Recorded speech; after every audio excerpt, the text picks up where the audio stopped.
Now, a couple of decades ago, few people knew what the words dystopia and dystopian mean, but today they are frequently used buzzwords. Books, movies, games, comics, and what have you are labeled dystopian. Societies are described as dystopian, and some even claim that we live in dystopia.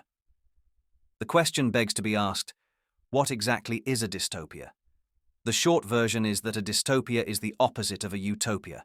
That is to say, a utopia is a dream society, whereas a dystopia is a nightmare society. People suffer due to, for instance, societal decay, runaway crime rates, an environmental collapse, overpopulation, a totalitarian regime, or technology gone awry. The long version is a bit more complicated. A nightmare society can be anything, really. Everything from Sauron's kingdom in The Lord of the Rings to the war-ridden Congo-Kinshasa in Central Africa could be described as a nightmare society. If we look at existing definitions, they tend to be vague. According to the Merriam-Webster dictionary, a dystopia is, I quote, an imagined world or society in which people lead wretched, dehumanized, fearful lives. The Cambridge Dictionary explains that, I quote again, a dystopia is a very bad or unfair society in which there is a lot of suffering, especially an imaginary society in the future, after something terrible has happened. In the Oxford English Dictionary, we find that a dystopia is, I quote, an imaginary place or condition in which everything is as bad as possible. There's no canon for dystopian works. Nevertheless, there are works which have always been labelled dystopian. Some examples are George Orwell's 1984, Yevgeny Zamyatin's We, Karen Boy's Kalakane, and Aldous Huxley's Brave New World. All of these works deal with totalitarianism in one form or another. This is a bit limiting, as nightmare societies can take many different shapes. Looking at such vague definitions and narrow lists is probably fruitless. It's probably more fruitful to look at works that often are labelled dystopian, because they have some common denominators. First, dystopian works depict fictional societies. This rules out post-apocalyptic works like George Miller's film The Road Warrior, as they focus on the very absence of a society. It also rules out claustrophobic works like J.G. Ballard's novel High Rise, as they never actually show the society outside the characters' dwellings. However, there's a grey zone.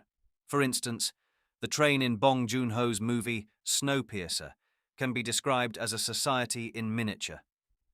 Second, they usually depict an imagined future. Dystopian works highlight impending threats and serve as warnings, and they can only do so by taking place in the future, really. There are exceptions, though. For instance, Robert Harris's novel Fatherland takes place in Germany, not in the future, but in an alternate timeline where the Nazis have won the war, yet it's through and through dystopian. Third, they are warnings. Dystopian works can be warnings about authoritarianism, totalitarianism, environmental collapse, societal decay, overpopulation, genetic engineering, artificial intelligence, and what have you. They all have in common that they have something urgent to say. However, there are many works which basically only use dystopian concepts and aesthetics as a cool backdrop, mainly B-movies and video games. Fourth, they are to one degree or another plausible. If they aren't plausible, they are usually less scary and thus less efficient warnings. The creators behind them don't necessarily claim that their nightmare scenarios will come true in a literal sense, but that they at least are possible. Even so, there are notable exceptions.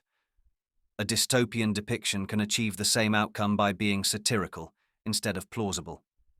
An example of this is Mike Judge's film Idiocracy, which is an over-the-top comedy with very dark undertones. Fifth, they comment on contemporary society by focusing on dangerous trends. Dystopian fiction is as much about imagination as message. The most famous example of this is George Orwell's highly influential novel 1984, which was a comment on the Stalinist system in the Soviet Union and the crypto-totalitarian tendencies in Western society at the time. This commentary often has a general political angle, but is very seldom partisan. Those are the common denominators.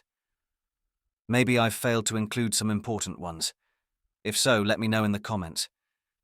If you like what you have seen, don't forget to give a thumbs up and subscribe if you want to see more. See you in Dystopia.